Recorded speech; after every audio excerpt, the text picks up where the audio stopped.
ತಾವು ಸಹ ಈ ರೀತಿ ಒಂದು ಹೂವಿನ ಬೆಳೆ ಬೆಳೀತಾ ಇದ್ದೀರಾ, ತಮ್ಗೇನಾದರೂ ಬಹಳಷ್ಟು ಚಾಲೆಂಜಸ್ನ ಫೇಸ್ ಮಾಡ್ತಾ ಇದ್ದೀರಾ?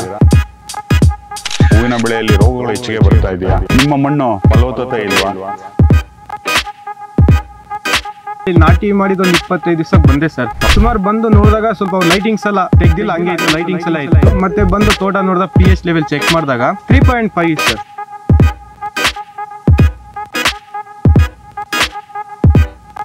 ಎಲ್ಲ ರೈತ ಬಂದವರಿಗೂ ನಮಸ್ಕಾರ. ತಾವು ಸಹ ಈ ರೀತಿ ಒಂದು ಹೂವಿನ ಬೆಳೆ ಬೆಳೀತಾ ಇದ್ದೀರಾ, ತಮಗೇನಾದರೂ ಭಾಳಷ್ಟು ಚಾಲೆಂಜಸ್ನ ಫೇಸ್ ಮಾಡ್ತಾ ಇದ್ದೀರಾ? ಹೂವಿನ ಬೆಳೆಯಲ್ಲಿ ರೋಗಗಳು ಹೆಚ್ಚಿಗೆ ಬರ್ತಾ ಇದೆಯಾ? ನಿಮ್ಮ ಮಣ್ಣು ಫಲವತ್ತತೆ ಇಲ್ವಾ? ಸೊ ಇದೆಲ್ಲದಕ್ಕೂ ಈ ವಿಡಿಯೋ ಮೂಲಕ ನಿಮಗೆ ಒಂದು ಸೊಲ್ಯೂಷನ್ನ ನಾವು ಕೊಡೋದಕ್ಕೆ ನಾವು ಇವತ್ತು ಈ ವಿಡಿಯೋ ಮೂಲಕ ನಿಮ್ಮ ಜೊತೆ ಬರ್ತಾ ಇದ್ದೇವೆ. ವೀಕ್ಷಕರೇ, ನಾವು ಇವತ್ತು ಮುಳಬಾಗಿಲು ತಾಲೂಕಿನಲ್ಲಿ ನಮ್ಮ ಹೂವಿನ ಬೆಳೆಗಾರರ ರೈತರ ತೋಟದಲ್ಲಿದ್ದೇವೆ. ಸೊ ನಮ್ಮ ಜೊತೆ ರೈತರು ಇದ್ದಾರೆ, ಅದ್ರ ಜೊತೆ ನಮ್ಮ SRO ಆದಂಥ ಮಂಜುನಾಥ್ ಅವರು ಇದ್ದಾರೆ, ನಮ್ಮ ಮುಳಬಾಗಿಲು ತಾಲೂಕಿನವರು. ಸೊ ನಿಮಗೆ ರೈತರನ್ನ ಫಸ್ಟ್ ನಾನು ಅವರ ಹೆಸರು ಮತ್ತು ಅವ್ರ ಊರನ್ನ ಪರಿಚಯ ಮಾಡಿಸ್ಕೊಡ್ತೀನಿ. ಸರ್ ನಮಸ್ಕಾರ. ಸರ್ ನಮಸ್ಕಾರ. ಸರ್ ತಮ್ಮ ಹೆಸರು? ನಮ್ಮ ಹೆಸರು ಶ್ರೀರಾಮ್ ಅಂತ. ಸರ್ ಇದು ಯಾವ ಊರು ಸರ್? ಗ್ರಾಮ ಇದು ಆವಣಿ ಹೋಬ್ಳಿಗೆ ಸೇರಿರೋದು, ಚೋಳಗುಂಟೆ ಗ್ರಾಮ ಪಕ್ಕದಲ್ಲೇ. ಇದು ಚೋಳಗುಂಟೆ ಸರ್ವೆ ನಂಬರ್ಗೆ ಸೇರಿರುತ್ತೆ ಜಮೀನು ಇದು. ನಾವಿಲ್ಲಿ ಸಪ್ರೇಟ್ ಊರಿಂದ ಆಚೆ ಸಪ್ರೇಟ್ ಆಗಿ ಮನೆ ಕಟ್ಕೊಂಡು ಇಲ್ಲೇ ಇರೋದು. ಇಲ್ಲೇ ಇರುವಂಥದ್ದು. ಸರ್ ಎಷ್ಟು ಏರಿಯಾ ಬರುತ್ತೆ ಅಂದಾಜು ನಿಮ್ದು ತೋಟ? ಇದು ನಮ್ದು ಎಲ್ಲ ಒಂದು 3/4 ಎಕರೆ ಬರ್ಬೋದು. 3/4 ಎಕರೆ ಬರ್ಬೋದು. ಓಕೆ ಸರ್, ಇವರು ಮಂಜು ಅವ್ರು ಯಾವ ರೀತಿ ತಮಗೆ ಪರಿಚಯ? ಇವರು ಪಕ್ಕದಲ್ಲೇ ಮಿಟ್ಟೂರು ಅಂತ, ಹಿಂಗೆ ಹೋಗ್ತಾ ಬರ್ತಾ ಹಿಂಗೆ ಪರಿಚಯ ಆಗಿರೋದು. ಓಕೆ ವೀಕ್ಷಕರ, ಈಗ ರೈತರ ಹೆಸರು ಗೊತ್ತಾಯ್ತು, ಅವ್ರ ಊರು ಗೊತ್ತಾಯ್ತು, ಅವ್ರ ಬೆಳೆ ಗೊತ್ತಾಯ್ತು. ಸೊ ಈಗ ಈ ತೋಟ ಇವ್ರಿಗೆ ನಮ್ಮ ಮಂಜು ಅವ್ರಿಗೆ ಹೆಂಗೆ ಪರಿಚಯ ಆಯಿತು, ಆಮೇಲೆ ಈ ತೋಟಕ್ಕೆ ಬಂದಾಗ ಈ ತೋಟದ ಪರಿಸ್ಥಿತಿ ಹೇಗಿತ್ತು, ಸೊ ಅದನ್ನು ಅವ್ರ ಮುಖಾಂತರ ನಾವು ತಿಳ್ಕೊಳ್ಳೋಣ. ನಮಸ್ತೆ ಮಂಜು ಅವರೇ. ನಮಸ್ತೆ ಸರ್. ನಮಸ್ತೆ. ಈಗ ಇವರು ರೈತರು ನಿಮ್ಗೆ ಹೆಂಗೋ ಹೋಗ್ತಾ ಬರ್ತಾ ಪರಿಚಯ ಆಯಿತು ಅಂತ ಹೇಳಿದ್ರು. ಸೊ ಗಿಡ ನಾಟಿ ಮಾಡಿದ್ಮೇಲೆ ತಾವು ಪರಿಚಯ ಆದ್ರೆ ಅದಕ್ಕಿಂತ ಮುಂಚೆ ಪರಿಚಯ ಆದ್ರೆ? ಅದಕ್ಕಿಂತ ಮುಂಚೆ ಪರಿಚಯ ಆಗಿದ್ರು. ಅಂದ್ರೆ ನಾನು ತೋಟ ಹತ್ರ ವಿಸಿಟ್ ನೋಡ್ಕೊಂಡು ಹೋಗ್ತಾ ಇದ್ದೆ. ಒಂದು 4-5 ಬಿರು ನೋಡಿದೆ, ಅಂದ್ರೆ ತೋಟ ಕಾಣಿಸ್ತು ಅಷ್ಟೇ. ಆಕ್ಚುಲಿ ನಾಟಿ ಮಾಡಿದ ಒಂದು 25 ದಿವಸಕ್ಕೆ ಬಂದೆ ಸರ್. ಓಕೆ. ಶ್ರೀರಾಮಣ್ಣ ಪರಿಚಯ ಇದ್ರು, ಅವ್ರು ಮೊದಲೇ ಪರಿಚಯ ಇದ್ರು, ಬಂದು ಭೇಟಿ ಮಾಡಿದೆ. ಸುಮಾರು ಬಂದು ನೋಡಿದಾಗ ಸ್ವಲ್ಪ ಲೈಟಿಂಗ್ಸ್ ಎಲ್ಲ ತೆಗ್ದಿಲ್ಲ, ಹಂಗೆ ಇತ್ತು, ಲೈಟಿಂಗ್ಸ್ ಎಲ್ಲ ಇತ್ತು. ಮತ್ತೆ ಬಂದು ತೋಟ ನೋಡಿದಾಗ pH ಲೆವೆಲ್ ಚೆಕ್ ಮಾಡಿದಾಗ 3.5 ಸರ್. 3.5 ಇತ್ತು. ತೋಟನು ಅಷ್ಟೇ ಇಷ್ಟೊಂದು ಗ್ರೀನಿಶ್ ಆಗಿಲ್ಲ ಸರ್, ಫುಲ್ ಒಂಥರ ಫುಲ್ ಡಮ್ಮಿ ಇತ್ತು. ಮತ್ತೆ ನಾನೇನ್ ಹೇಳ್ದೆ, ಸ್ವಲ್ಪ ಆತ್ಮೀಯರು ಅವ್ರಿಗೆ ಹೇಳ್ದೆ, ಅಣ್ಣ ದಯವಿಟ್ಟು ನೀನ್ ಯಾವ್ದೇ ಒಂದು ಗೊಬ್ಬರಗಳು ಬಿಡಕ್ ಹೋಗ್ಬೇಡ, ಈ ತೋಟ ನನ್ನ ಹ್ಯಾಂಡಿವರಲ್ಲಿ ಬಿಟ್ಬಿಡು, ನಾನೇನ್ ಮಾಡ್ತೀನಿ, ನಾನು ಮೇಂಟೈನ್ ಮಾಡ್ತೀನಿ ಅಂತ ಹೇಳಿದೀನಿ ಸರ್. ಮತ್ತೆ ಅವ್ರು ಇದ್ಕೊಂಡು ನನ್ನ ಮಾತಿಗೆ ಬೆಲೆ ಕೊಟ್ಟರು. ಮತ್ತೆ ಅವ್ರು ಏನ್ ಮಾಡಿ, ಸ್ಟಾರ್ಟಿಂಗ್ ಬಂದು pH 3.5 ಇದ್ದಾಗ ನಾನು ಸ್ಟಾರ್ಟಿಂಗ್ ಏನ್ ಮಾಡಿದೆ, ಒಂದು 5 ಲೀಟರ್ ಸ್ಕ್ಯಾನ್ ಕೊಟ್ಟೆ, ಸಾಯಿಲ್ ಫರ್ಟಿಲಿಟಿ ಬೂಸ್ಟರ್ಸ್ ಒಂದು ಕೊಟ್ಟೆ. ಮತ್ತೆ 1 ಲೀಟರ್ ಕೊಟ್ಟೆ, ಸುಮಾರು ಒಂದು 3/4 ಎಕರೆಗೆ. ಮತ್ತೆ ಏನ್ ಮಾಡಿದೆ, ಆಗ ಸ್ವಲ್ಪ ಕೊಡ್ದಾಗ ಸ್ವಲ್ಪ ಇಂಪ್ರೂವ್ಮೆಂಟ್ ಆಯ್ತು ಸರ್, ಗ್ರೀನಿಶ್ ಎಲ್ಲ ಬರಕ್ ಶುರುವಾಯ್ತು. ನಾನು ಕಂಟಿನ್ಯೂಸ್ ಆಗಿ 8 ಡೇಸ್ ಒನ್ ಟೈಮ್ ಫಸ್ಟ್ ಒಂದು 5 ಲೀಟರ್ಸ್ ಕೊಟ್ಟೆ ಫರ್ಟಿಲೈಸರ್ ಬೂಸ್ಟರ್, ಮತ್ತೆ ಸಾಯಿಲ್ ರೀಜನರೇಷನ್ ಕಿಟ್ ಒಂದು ಕೊಟ್ಟೆ. ಮತ್ತೆ 3rd ಟೈಮ್ ಬಂದ್ಬಿಟ್ಟು ಫರ್ಟಿಲೈಸರ್ ಬೂಸ್ಟರ್ 5 ಲೀಟರ್ಸ್ ಕೊಟ್ಟೆ. ಮತ್ತೆ ಕಿಟ್ ಬಂದು 4 ಟೈಮ್ ಕೊಟ್ಟೆ ಸರ್. 4 ಟೈಮ್ ಕೊಟ್ಟೆ ಆಲ್ಮೋಸ್ಟ್. ಮತ್ತೆ ಬಂದು ನಾನು ಟೆಸ್ಟಿಂಗ್ ಚೆಕ್ ಮಾಡಿದಾಗ ಎಕ್ಸಾಕ್ಟ್ ಬರುತ್ತೆ ಸರ್, pH ನ್ಯೂಟ್ರಲ್, EC ಎಲ್ಲ ನ್ಯೂಟ್ರಲ್ ಆಗಿದೆ ಸರ್, ನ್ಯೂಟ್ರಲ್ ಆಗಿದೆ. ನಮಗೆ ತುಂಬಾ ಖುಷಿ ಆಗುತ್ತೆ ಸರ್. ನಮ್ಮ ಮುಳಬಾಗಿಲು ತಾಲೂಕಲ್ಲಿ ನಾನು ಸುಮಾರು ಫೀಲ್ಡ್ ವರ್ಕ್ ಮಾಡಿದ್ದೀನಿ, ಈ ತರ ತೋಟ ನಾಡ್ತಾ ಇದೇ ನಾನು ಮೊದಲು ಸರ್. ಇವ್ರು ಯಾವುದೇ ಕಾರಣಕ್ಕೂ ಕೆಮಿಕಲ್ಸ್ ಬಿಟ್ಟಿಲ್ಲ, ನಮ್ಮ ಡಾಕ್ಟರ್ ಸಾಯಿಲ್ ಪ್ರಾಡಕ್ಟ್ ಯೂಸ್ ಮಾಡಿದ್ದಾರೆ ಸರ್, ಯೂಸ್ ಮಾಡಿರುವಂತದ್ದು. ಖಂಡಿತ ಅಂದ್ರೆ ಮಣ್ಣಿಗೆ ಒಂದು ಪುನರ್ಜೀವನ ಕೊಡೋದಕ್ಕೆ ಡಾಕ್ಟರ್ ಸಾಯಿಲ್ ಜೈವಿಕ ಒಳಸುರಿಗಳನ್ನ ನೀವು ಬಳಸಿದಿರಿ.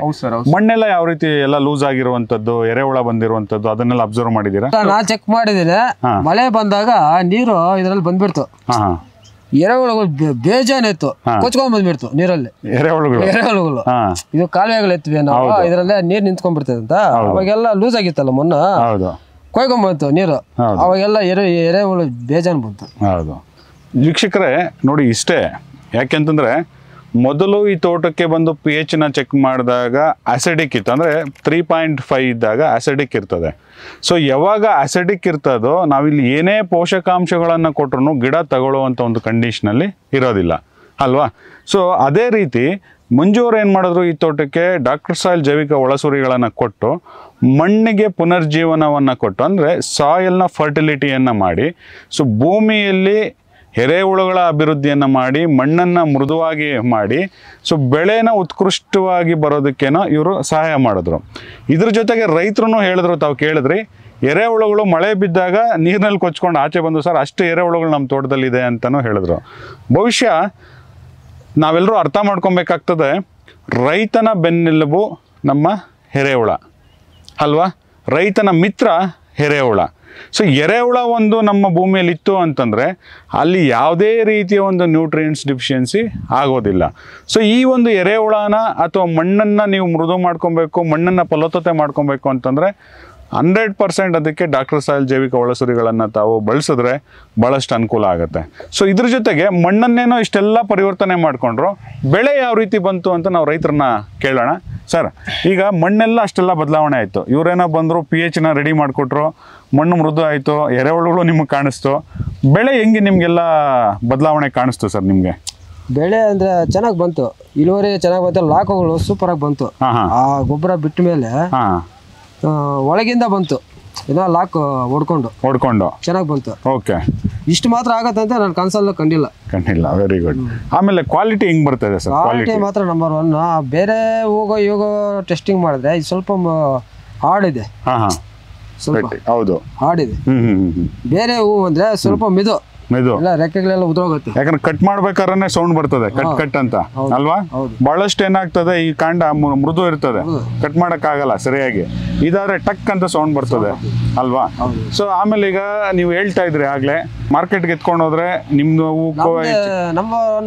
ನಮ್ಮ ಫಸ್ಟ್ ಕ್ವಾಲಿಟಿ ಅಲ್ಲ, ಫಸ್ಟ್ ರೇಟ್ ನಮ್ಗೆ. ಆಮೇಲೆ ಕ್ವಾಲಿಟಿ ಚೆನ್ನಾಗಿದ್ರೆ ಒಳ್ಳೆ ರೇಟ್ ಬರ್ತದೆ. ಒಳ್ಳೆ ರೇಟ್ ನಿಮ್ಗೇನು ಖರ್ಚು ಏನು ಜಾಸ್ತಿ ಅಂತ ಎಲ್ಲ 13,000 ಇದೆ ಕೊಟ್ಟಿರೋದು. ಭೂಮಿ ಕೊಟ್ಟಿರೋ 13,000 ಅಷ್ಟು ಮಾತ್ರ ಕೊಟ್ಟಿದ್ದೀನಿ ಅಷ್ಟೇ. ಕ್ಯಾನ್ ಎಲ್ಲ 4 ಸಲ ಕೊಟ್ಟಿರೋದು, ಎಲ್ಲ 13,000. ಮೊದ್ಲೆಲ್ಲ 25,000 ಆಗ್ತಾ ಇತ್ತು. ಓಹೋ, ಎರಡು ಕೊಯ್ಲಿಗೆ ಅಷ್ಟು ಖರ್ಚು ಮಾಡಬೇಕಾಗಿತ್ತು. ಅದು ಬೇರೆ, ಅದು ಬಿಟ್ಟರೆ ರೋಗಗಳು ಜಾಸ್ತಿ ಬೇರೆ. ಏನೋ ಇಷ್ಟು ಮಾತ್ರ ಗ್ರೀನ್ ಈ ತರ ಹಚ್ಚಿಗೆ ನೋಡ್ತಾ ಇಲ್ಲ ನಾನು. ಓಕೆ, ಎಲ್ಲಿ ಗಿಡ ಸಾಯೋದಾಗ್ಲಿ ಡೈ ಬ್ಯಾಕ್ ಬರುವಂತದ್ದು, ಯಾಕಂದ್ರೆ ಇದರಲ್ಲೆಲ್ಲ ಡೈ ಬ್ಯಾಕ್ ಜಾಸ್ತಿ ಬರ್ತದೆ, ಮೈಟ್ಸ್ ಟ್ರಿಪ್ಸ್ ಜಾಸ್ತಿ ಬರ್ತದೆ. ಮೊದಲು ಇದೆ ಇಲ್ಲಿ ಇದೆಲ್ಲ ವಿಲ್ಟಿತ್ತಾ ಇತ್ತು, ಟೊಮಾಟೊ ನಾಟಿ ಮಾಡುವಾಗ ಎಲ್ಲ ಸುತ್ತೋಗ್ತಾ ಇತ್ತು ಗಿಡಗಳು. ಇದೇ ಭೂಮಿಯಲ್ಲಿ ಇದು ಮಾಡಿದ್ರೆ ಒಂದು ಗಿಡನೂ ಹೋಗಿಲ್ಲ, ಚೆನ್ನಾಗಿದೆ. ಇದು ಮಾಡಿದಾಗ ಏನೋ ಹೋಗಿಲ್ಲ. ಓವರ್ ಆಲ್ ಒಟ್ಟಾರೆ ನಿಮ್ಗೆ ಖುಷಿ ತಂದಿದೆ ನಮ್ಗೇನು. ಡಾಕ್ಟರ್ ಸಾಯಿಲ್ ನ ಬೇರೆ ರೈತರು ಉಪಯೋಗಿಸಬಹುದು ಅಂತ ಹೇಳ್ತೀರಾ? ಆರಾಮಾಗಿ ಉಪಯೋಗಿಸಬಹುದು, ಎರಡೇ ಮಾತಿಲ್ಲ. ಓಕೆ, ಥ್ಯಾಂಕ್ ಯು ಸರ್, ತುಂಬಾ ಖುಷಿ ಆಯ್ತು. ವೀಕ್ಷಕರೇ, ತಾವು ಕೇಳಿದ್ರಲ್ಲ, ಒಂದು ನಮ್ಮ SRO ಅವರು ಅವ್ರ ಅಭಿಪ್ರಾಯನ ಹೇಳಿದ್ರು, ನಮ್ಮ ರೈತರು ಸಹ ಅವ್ರ ಅಭಿಪ್ರಾಯನ ಹೇಳಿದ್ರು. ತಮ್ಮ ತೋಟಗಳಲ್ಲಿ, ಅದು ಯಾವುದೇ ತೋಟ ಆಗಲಿ, ತಮ್ಮ ತೋಟಗಳಲ್ಲೂ ಭಾಳಷ್ಟು ಚಾಲೆಂಜಸ್ ಏನಾದರೂ ನಿಮಗೆ ಕಾಣಿಸ್ತಾ ಇದ್ರೆ, ನಮ್ಮ SROs ಇಡೀ ಕರ್ನಾಟಕ ರಾಜ್ಯದಲ್ಲಿ ಎಲ್ಲ ತಾಲೂಕುಗಳಲ್ಲೂ ಇದ್ದಾರೆ. ಅವರು ಏನು ಮಾಡ್ತಾರೆ ಅಂತಂದರೆ, ಈ ರೀತಿ ಒಂದು ಸಾಯಿಲ್ ಟೆಸ್ಟಿಂಗ್ ಡಿವೈಸಸ್ನ ನಾವು ಸಂಸ್ಥೆಯಿಂದ ನಾವು ಒಂದು ಬಿಡುಗಡೆ ಮಾಡಿದ್ದೇವೆ. ಸೊ ನಿಮ್ಮ ತೋಟಕ್ಕೆ ಬಂದು ನಿಮ್ಮ ಮಣ್ಣನ್ನು ಪರೀಕ್ಷೆ ಮಾಡಿ, ಸೊ ಆ ಮಣ್ಣಿನಲ್ಲಿ ಏನು ಕಡಿಮೆ ಇದೆ, NPK ಕಂಟೆಂಟ್ ಏನು ಕಡಿಮೆ ಇದೆ ಅಥವಾ ಜಾಸ್ತಿ ಇದೆಯಾ, ಸೊ ಅಥವಾ ಅದನ್ನು ಯಾವ ರೀತಿ ರೆಡಿ ಮಾಡ್ಕೊಬೇಕು ಅಂತ ಅಲ್ಲಿ ಇನ್ಸ್ಟ್ಯಾಂಟಾಗಿ ನಿಮಗೆ ರಿಪೋರ್ಟನ್ನು ಕೊಟ್ಟು ನಿಮ್ಮನ್ನು ಸಹ ಯಶಸ್ವಿ ಬೆಳೆಗಾರರನ್ನಾಗಿ ಮಾಡ್ತಾರೆ. ಸೊ ಈ ರೈತರು ಹೇಳ್ತಾ ಇರೋ ಪ್ರಕಾರ ಇಲ್ಲಿ ನೋಡಿದ್ರೆ, ಮೊದಲು ಚೆಕ್ ಮಾಡಿದಾಗ 3.5 pH ಇತ್ತು, ಇವತ್ತು ಚೆಕ್ ಮಾಡಿದಾಗ 7 ಇದೆ. ನಾನು ನಿಮ್ಗೆ ಆ ರಿಪೋರ್ಟ್ನ ನಾನು ತೋರಿಸ್ತೇನೆ. 7 ಇದೆ pH. ಯಾಕೆಂತಂದರೆ ಆ ರೀತಿ ಜೈವಿಕ ಒಳಸುರಿಗಳನ್ನು, ಡಾಕ್ಟರ್ ಸಾಯಿಲ್ ಜೈವಿಕ ಒಳಸುರಿಗಳನ್ನು ಕೊಟ್ಟು ಮಣ್ಣನ್ನು ರೆಡಿ ಮಾಡಿಕೊಂಡು ಇವತ್ತು ಈ ರೀತಿ ಒಂದು ಉತ್ಕೃಷ್ಟವಾದ ಒಂದು ಬೆಳೆಯನ್ನು ಬೆಳೆದು ಒಂದು ಉತ್ತಮವಾದಂಥ ಆದಾಯನ ಗಳಿಸ್ತಾ ಇದ್ದಾರೆ. ಇದಕ್ಕೆಲ್ಲ ಮೂಲ ಕಾರಣ ಏನಪ್ಪ ಅಂತಂದರೆ ಮಣ್ಣಿನ ಫಲವತ್ತತೆ. ಮಣ್ಣಿನ ಫಲವತ್ತತೆಯಲ್ಲಿ 3 ಗುಣಗಳು, ಒಂದು ಭೌತಿಕ ಗುಣ, ಜೈವಿಕ ಗುಣ ಮತ್ತು ರಾಸಾಯನಿಕ ಗುಣ. ಈ ರಾಸಾಯನಿಕ ಗುಣವನ್ನೇ ನಾವು ಈ ಒಂದು ಮಿಷನ್ ಮುಖಾಂತರ ನಾವು ಚೆಕ್ ಮಾಡಿ ಏನೆಲ್ಲ ಬದಲಾವಣೆ ಮಾಡ್ಕೊಳ್ಬೋದು ಅನ್ನೋವಂಥದ್ದನ್ನ ನಾವು ರೈತರಿಗೆ ಹೇಳಿದ್ದೇವೆ. ಇನ್ನು ನಮ್ಮ ಭೌತಿಕ ಮತ್ತು ಜೈವಿಕ ಗುಣಗಳು ಇಲ್ಲೆಲ್ಲ ಪರ್ಫೆಕ್ಟ್ ಆಗಿದೆ. ಎರೆಹುಳ ಇದೆ, ಮಣ್ಣು ಭಾಳಷ್ಟು ಮೃದು ಇದೆ, ನೀರು ಚೆನ್ನಾಗಿ ಹಿಡಿದಿಟ್ಕೊಳ್ತಾ ಇದೆ, ಜೊತೆಗೆ ಬೆಳೆ ಬೇರುಗಳ ಅಭಿವೃದ್ಧಿನೂ ಸಹ ಭಾಳಷ್ಟು ಚೆನ್ನಾಗಿದೆ. ಈ 3 ಗುಣಗಳು ಯಾವಾಗ ಕರೆಕ್ಟಾಗಿರುತ್ತೋ ಆಗ ಮಾತ್ರ ಇಷ್ಟೊಂದು ಉತ್ಕೃಷ್ಟವಾಗಿ ಬೆಳೆ ಬರೋದಕ್ಕೆ ಸಾಧ್ಯ. ತಾವು ಗಿಡನ ಅಬ್ಸರ್ವ್ ಮಾಡ್ಬೋದು, ಭಾಳಷ್ಟು ಒಂದು ಒಳ್ಳೆ ಹಸಿರಾಗಿದೆ, ಗ್ರೀನಿಶ್, ಪ್ಯಾರೆಟ್ ಗ್ರೀನಿಶ್ ಇದೆ. ಅಂದರೆ ಅದರಲ್ಲಿರುವಂಥ ಒಂದು ಪತ್ರ ಹರಿತ್ತು ಅಂತ ನಾವು ಏನಂತೀವಿ ಕನ್ನಡದಲ್ಲಿ, ಅದು ಭಾಳಷ್ಟು ಹೆಚ್ಚಿಗೆ ಇರೋದ್ರಿಂದ ಈ ಒಂದು ಕ್ರಾಪು ಭಾಳಷ್ಟು ಉತ್ಕೃಷ್ಟವಾಗಿ ಬರೋದಕ್ಕೆ ಸಾಧ್ಯ. ಇದೇ ರೀತಿ ತಮಗೂ ಸಹ ಮಾಹಿತಿ ಬೇಕಾದಲ್ಲಿ ಮೇಲೆ ಕೊಟ್ಟಿರುವಂಥ ನಂಬರ್ಗೆ ತಾವು ಸಂಪರ್ಕ ಮಾಡ್ಬೋದು. ತಾವು ಸಹ ಯಶಸ್ವಿ ಕೃಷಿಕರಾಗ್ಬೋದು ಅಂತ ಹೇಳ್ತಾ ಈ ಒಂದು ಕಾರ್ಯಕ್ರಮಗಳಿಗೆ ಮುಗಿಸ್ತಾ ಇದ್ದೀನಿ. ಧನ್ಯವಾದಗಳು. Thank you sir. Thank you.